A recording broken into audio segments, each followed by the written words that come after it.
మీరు నా 9 మంది చీఫ్ మినిస్టర్ దగ్గర వర్క్ చేసినట్టు తెలిసిందండి నాకు. అయ్యా కోట్ల విజయభాస్కర్ రెడ్డి గారి దగ్గర నుంచి జగన్మోహన్ రెడ్డి వరకు. అవునండి. ఒక్కొక్కరు ఒక స్టైల్ అండి.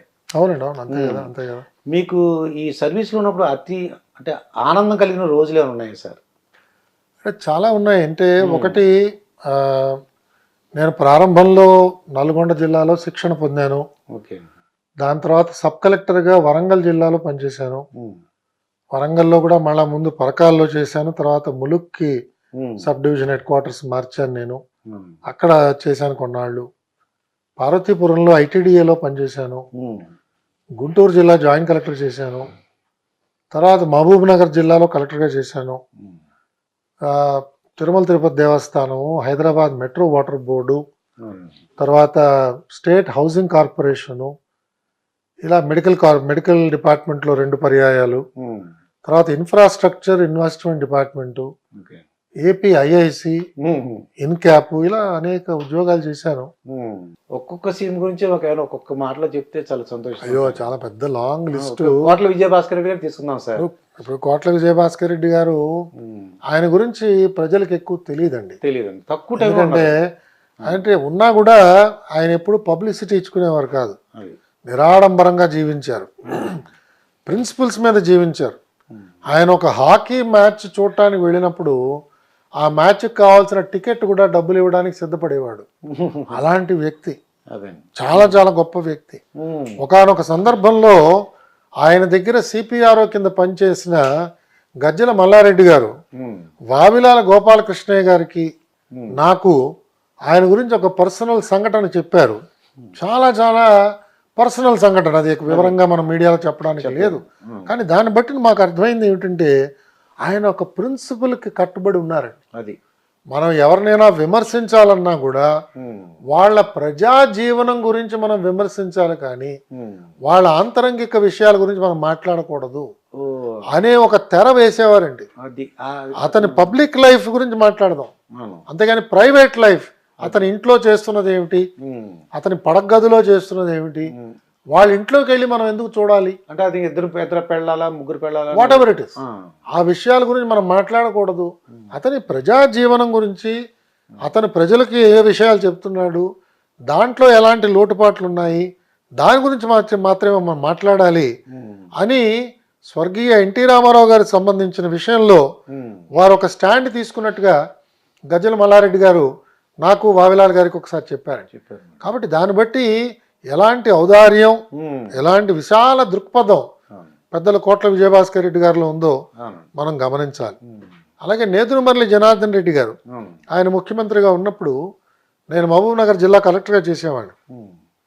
ఆయన జిల్లా పర్యటనకు వచ్చినప్పుడు ఆయన చాలా వివరంగా చెప్పింది ఏమిటంటే, హెలికాప్టర్లో వస్తున్నాడు ఆయన, జిల్లాలో 4-5 ప్రాంతాలకు వెళుతున్నారు. 2 మంత్రులు ఉన్నారు జిల్లా నుంచి.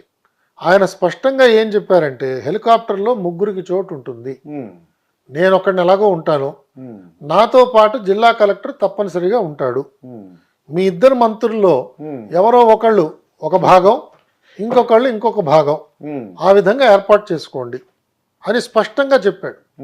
అంటే జిల్లా కలెక్టర్ని తన పక్కనే కూర్చోబెట్టుకుని జిల్లాలో ఉన్నంతసేపు ప్రతి ఒక్క అంశం మీద కూడా జిల్లా కలెక్టర్ నుంచి సలహాలు పొంది, అది ప్రజాప్రతినిధులు తీసుకొచ్చిన ఇష్యూలు కావచ్చు, ప్రజలు నేరుగా తీసుకొచ్చిన సమస్యలు కావచ్చు, జిల్లా యంత్రాంగాన్ని ఒక రకమైన సమావేశపరిచి ఆయన అందరినీ రివ్యూ చేసిన సమయం కావచ్చు, అన్ని వేళల జిల్లా కలెక్టర్ని మాత్రం పక్కన కూర్చోబెట్టుకుని గొప్ప సాంప్రదాయం ఇది. తదనంతరాన ఇది నెమ్మదిగా ఆవిరైపోయిందండి. ఇవాళ జిల్లా కలెక్టర్ గారి కారు ముఖ్యమంత్రి గారి జిల్లాకు వస్తే అది ఎక్కడో 6వ కారు 5వ కారు కింద వెనకాల ఎక్కడో ఉంటుంది. జిల్లా కలెక్టర్ గారు పరిగెత్తుకుంటూ ముఖ్యమంత్రి దగ్గరికి వచ్చేటప్పటికి ముఖ్యమంత్రి గారు కలిసి ఆయన ఆ సమయంలో ఆ కార్యక్రమాన్ని పూర్తి చేసుకుని ఆయన మళ్ళీ కారెక్కేస్తున్నాడు. ఇలాంటి పరిస్థితులు ఉండకూడదండి. ఒక జిల్లాకి కలెక్టర్ గారిని ఒక బాధ్యత అప్పచెప్పినప్పుడు ఆయన నిర్వర్తించడానికి ముఖ్యమంత్రి కూడా సహాయపడాలి, ఎన్నుకోబడ్డ శాసనసభ్యులు కూడా సహాయపడాలి, మంత్రులు కూడా సహాయపడాలి. అప్పుడు జిల్లా యంత్రాంగం ఆ జిల్లా కలెక్టర్ గారికి సహాయపడుతుంది. లేకపోతే జిల్లా అస్తవ్యస్తంగా ఉంటుంది. మనం చాలా సంఘటనలు ఆ విధంగా చూసాం. అది నేను నేదురుమల్లి గారి దగ్గర ప్రవర్తన నియమావళిలో నాకు అది కనిపించిందండి. అలాగే ఇతర ముఖ్యమంత్రులు అనేక మంది, senior NT Rama Rao NT Rama Rao గారు ఆయన ఒక నిర్ణయం తీసుకున్న తర్వాత మళ్ళీ వెనక్కి తిరిగి చూసేది లేదు. ఓకే. ఆయన ఆ విధంగా వ్యవహరించేవారు, అధికారులతో నేరుగా మాట్లాడేవారు. ఒక అధికారి కనుక మంచి పలుకుబడి, నిజాయితీ మనిషి అనే ఒక పలుకుబడి ఉంటే ఆ అధికారి ఏం చెప్పినా కూడా వినేవారు. ఆ విధంగా ఆయన ప్రవర్తించేవారు. ఆయన్ని మనం విమర్శించిన, ఎదుటపడి మీరు చెప్పింది తప్పు అన్నా కూడా ఆయన ఏమనేవారు కాదు.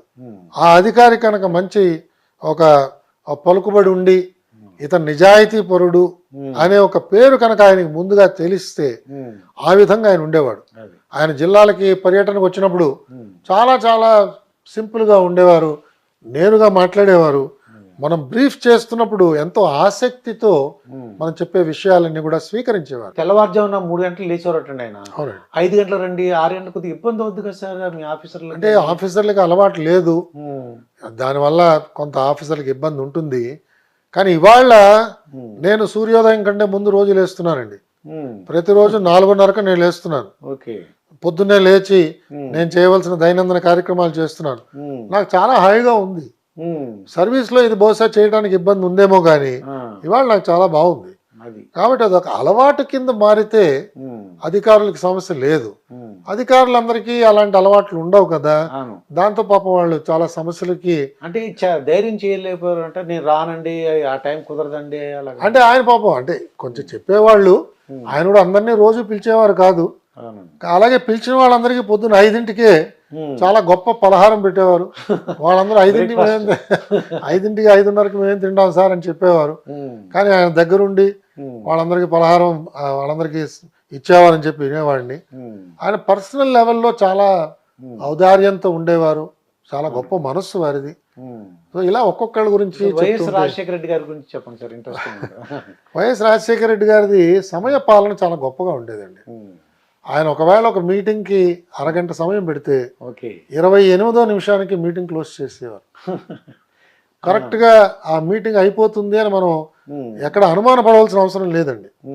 ఆయన 10ంటికి సమావేశం అంటే 5 నిమిషాలు ముందే వచ్చి కూర్చునేవారండి. ఇన్ఫాక్ట్ ఆయన మొట్టమొదటి సమావేశం అలాగే జరిగిందండి. మొట్టమొదటి ఫస్ట్ మీటింగ్ ఆయనతో జరిగినప్పుడు మేమందరం కూడా అటు తిరిగి ఇంకా కబుర్లు చెప్పుకుంటున్నాం. ఆయన రావడానికి టైం పడుతుందండి, ఏదో మనకి టైం అయితే చెప్పారు 10ంటికి, 10ంటికి ఎక్కడ వస్తారులే ముఖ్యమంత్రి గారు అని మేము అందరం అటు తిరిగి ఏదో మాట్లాడుకుంటున్నాం. మాలో మేము, ప్రధాన కార్యదర్శి గారు, మేము అందరం కూడా ఒక్క నిమిషం ఎవరో వెనక్కి చూడంగానే ఆయన వచ్చి కూర్చున్నాడు ఆల్రెడీ. ఆ విధంగా రాజశేఖర రెడ్డి గారు ఉండేవారండి. ఆయన సమయ పాలన అంటే సమయ పాలన. ఒకవేళ ఆయన నిర్ణయించిన సమయంలో ఆ సమావేశంలో తీసుకోవాల్సిన నిర్ణయం తీసుకోలేకపోతే ఆయన క్లియర్గా చెప్పేవారండి, మనం ఇవాళ అనుకున్న సమయం అయిపోయింది, మీరు మళ్ళీ తయారవ్వండి, మీరు ఎప్పుడు కావాలంటే అప్పుడు నేను మళ్ళీ ఇంకో సమావేశం పెడతాను, ఇవాళ ఇంతటితో సమావేశం ముగించేద్దాం అని చెప్పేసేవారండి. అంటే సమయానికి ఆయన ఎక్కువ ప్రాధాన్యత ఇచ్చేవారు. ఎందుకంటే ముఖ్యమంత్రి గారి సమయ పాలన మీద కనీసం 300-400 మంది వాళ్ళ సమయాలని వాళ్ళు పాలించడానికి అవకాశం ఉంటుందండి. ఈయన దగ్గర ఆలస్యం అయిందనుకోండి, ఈ 300-400 మందికి అది ఒక రకమైన అంతేనండి. అక్కడ వాళ్ళు పెట్టుకున్న మీటింగ్లు పోతాయి, వాళ్ళు పిలిచిన విజిటర్లు పాపం ఇంకా వెయిట్ చేస్తారు, అవన్నీ కూడా డిలే అయిపోతాయి. అది బహుశా దృష్టిలో పెట్టుకుని రాజశేఖర రెడ్డి గారు ఎప్పుడు కూడా సమయపాలన అంటే సమయపాలన అండి, ఆ విధంగా ఉండేది. ఆయన కక్షపూర్తి చర్యలు ఏమైనా ఉన్నాయంటారా వైఎస్ రాజశేఖర రెడ్డి? ఎక్కడ కనిపించేవి కాదండి. ఆయన ఇన్ఫాక్ట్ ఏ మీటింగ్కి వెళ్ళినా మొదట ఒక 2-3 నిమిషాలు చాలా పర్సనల్గా మాట్లాడేవారు. సడన్గా ఏమిటి ఎల్వి వాళ్ళని చొక్కా చాలా బాగుంది అనేవారు. సో మనం ముఖ్యమంత్రి మన చొక్కాని చూస్తాడని మనం ఇప్పుడు అనుకోం కదా. మనం మీటింగ్ వెళ్తాం, మనం ఆ మీటింగ్ ఎజెండా అది ఎలా ఉంటుందో ఏమిటో, ఆయన ఎలా అంటారో, ఒప్పుకుంటారో ఒప్పుకోరా, ఇంకా ఏమైనా ఇబ్బందికరమైన విషయాలు వస్తాయా ప్రస్తావనకి, మనం ఏదో వివిధ ఆలోచనలతో వెళ్తాం. ఆయన ఉన్నట్టుండి చూసి ఏంటి ఎల్వి నువ్వు సనపడిపోయి ఏమిటి అని అడిగేవారు. మనం దానికి కొంచెం ఉక్కిరి బిక్కిరి అవుతాం, మనం ఎక్స్పెక్ట్ చెయ్యం. అందులో మేము అంతకు ముందు చంద్రబాబు నాయుడు గారి దగ్గర పనిచేసాం. ఆయన చాలా చాలా ప్రొఫెషనల్గా ఓన్లీ ఎజెండా దాని మీద ఆయన ఉంటారు. అటు ఇటు వెళ్ళే ప్రసక్తి ఉండదు. చాలా లోతుగా అధ్యయనం చేయడం, అందరినీ కూడా లోతుగా అధ్యయనం చేయమనడం ఆయనతో ఉండేది. అది సమాచారం సమాచారం సమాచారం టన్నుల కొద్దీ ఆయన సమాచారాన్ని స్వీకరించేవారు ఎవరండి మన చంద్రబాబు నాయుడు గారు. ఓకే సో మేము అట్నుంచి మేము రాజశేఖర రెడ్డి గారి దగ్గరికి వచ్చేటప్పటికి ఈయన టు ద పాయింట్ ఎస్ మన అభిప్రాయం ఏంటో తెలుసుకునేవారు. ఇద్దరు అభిప్రాయాలతో కనుక విభేదిస్తుంటే మీటింగ్లో ఒక ఫైనాన్స్ ఆఫీసరు ఇంకొక ఆఫీసరు మీ ఇద్దరి మధ్యన కొంత భేదాభిప్రాయాలు ఉన్నాయి, నేను ఎవరో ఒకళ్ళ వంక వంతపాడి నిర్ణయం తీసుకోవడం కరెక్ట్ కాదు, కాబట్టి ఈ మీటింగ్ ఇంతటితో క్లోజ్ చేద్దాం, మీ ఇద్దరు మాట్లాడుకోండి, మళ్ళీ ఇంకోసారి రండి అప్పుడు మీటింగ్ పెట్టుకుందాం అని పరిష్కారం చేసేసేవారు. So very practical, time conscious, ఇన్ఫార్మల్గా ఉండేవారు, నవ్వుతూ కూర్చునేవారు, చాలా సూక్ష్మంగా ఆయన గ్రహించేవారు మనం చెప్పిన విషయాలు, దానికి ఉండే పర్యవసనాలను వెంటనే ఆలోచన చేయగలిగేవారు. సో ఆయన ఒక రకమైన శైలితో రాజశేఖర రెడ్డి గారు ఉండేవారు. ఇలా ఒక్కొక్క చంద్రబాబు నాయుడు గారు అంటే అదే చెప్పాను, చంద్రబాబు నాయుడు గారు ఎంత సమయం అయినా కూడా దాన్ని చాలా లోతుగా పరిశీలన చేసేవారు. అదే వాళ్ళు మేము టీవీలో చూసామండి, పొద్దున్న మొదలు పెడితే ఈవినింగ్ వరకు లంచ్ అలాగా తర్వాత ఈవినింగ్ అంటే ఆయనకి ప్రభుత్వ నిర్ణయమే చాలా ప్రధానమైనది, ఆ తీసుకున్న నిర్ణయం తొందరపాటుగా తీసుకున్నారు అనే అభిప్రాయం కలిగించకూడదు. అలాగే ఎవరెవరు దీంట్లో ఈ పనిలో మనకి ఉపయోగపడతారో, ఎవరిని సంప్రదించాలో వాళ్ళందరినీ సంప్రదించాలి, ఎవరిని పక్కన పెట్టడానికి లేదు. ఇలా కొన్ని సూత్రాలు ఆయన మనసులో ఆయన పెట్టుకున్నారు. ఇంకా అలసట అన్నది లేదు. మనిషి ఒకసారి సమావేశంలో కూర్చున్నారంటే ఆయనలో కదలిక ఏమి ఉండదు. ఒక కుర్చీలో ఒకలా కూర్చున్నారంటే ఆ 3 గంటలు 6 గంటలు అదే పోస్చర్లో మీటింగ్ అంతా కూడా ఆయన చేస్తారు. అంత ఓపిక, ఆ విధంగా సమావేశాల్లో ఆయన ఉండేవారు. రాత్రి అయిపోయింది, 12 అయింది, ఆ టైంలో కూడా ఇంకా డీటెయిల్స్ అడుగుతూ ఉంటారు ఆయన. ఏదో ఒక నిర్ణయం తీసేసుకోవచ్చు కదా అనే ధోరణి ఉండదు. అది ఆయన శైలి, ఆ విధంగా చేసేవారు.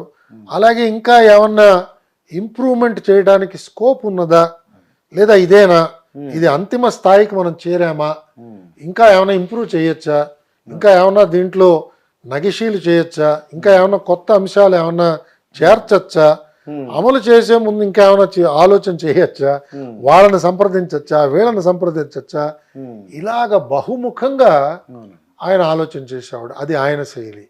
ఇలా ఒక్కొక్కళ్ళది. మా జగన్మోహన్ రెడ్డి గారి పరిస్థితి, జగన్మోహన్ రెడ్డి గారి స్టైల్ ఎలా ఉందంటే ఆయన ఏంటంటే ర్యాపిడ్ ఫైర్ అండి. ఆయన నాకే చెప్పారు ఒకసారి లిఫ్ట్లో ప్రయాణం చేస్తున్నప్పుడు, అన్నా ఇప్పుడు మనం ఇదంతా T20 ఆడుతున్నాం, ఇది ఇంత పూర్వంలో లాగా లిమిటెడ్ ఓవర్స్ కాదు, టెస్ట్ మ్యాచ్ అంతకుండా కాదు, ఇది T20 క్రికెట్ మ్యాచ్, ఏ రోజుకి ఆ రోజే మన పర్ఫార్మెన్స్ అని ఒక దృక్పథంతో ఆయన ఉండేవారు. దాంతో ఏదో ఒక నిర్ణయం త్వరగా తీసేసుకోవాలి, అంతేగాని ఈ నిర్ణయం బాగా నలగాలి, నలుగురిని సంప్రదించాలి, అందరినీ తెలుసుకోవాలి, అందరి అభిప్రాయాలు తెలుసుకోవాలి, ఇంకా లోతుగా పోవాలి, ఇతనికి అనుభవం ఉందా, మనకు సలహా ఇస్తున్న వాడికి అనుభవం ఉందా, ఇతని బ్యాక్గ్రౌండ్ ఏమిటి, ఈ బ్యాక్గ్రౌండ్ లో ఎవరికి మంచి అనుభవం ఉన్నది వాళ్ళని సంప్రదిద్దామా, ఇలాంటి ఆ దూరపు ఆలోచన నాకు కనిపించలేదండి. ఒక నిర్ణయం తీసుకోవాలి, అది నీకు బాగా తెలుసని నేను భావిస్తున్నాను కాబట్టి నిర్ణయం తీసేసుకోవడమే. కొన్నిసార్లు ఆయన ముందుగానే ఆలోచన చేసేవాడు, మరి ఆ నిర్ణయం మంచిది అని భావించేవాడు, ఆ నిర్ణయాన్ని ప్రకటించేసేవాడు. సపోజ్ మనం దాన్ని ఏమన్నా సవరణ చేయడానికి ప్రయత్నం చేస్తే అది వద్దన్నా అది పక్కన పెట్టేసి అది అయిపోయింది అలాగో, ఇంకేమైనా ఉంటే చెప్పు అనేవారు. సో ఆ విధంగా ఈయన quick decision making, rapid firing లాగా ఉండేది ఈయనతో.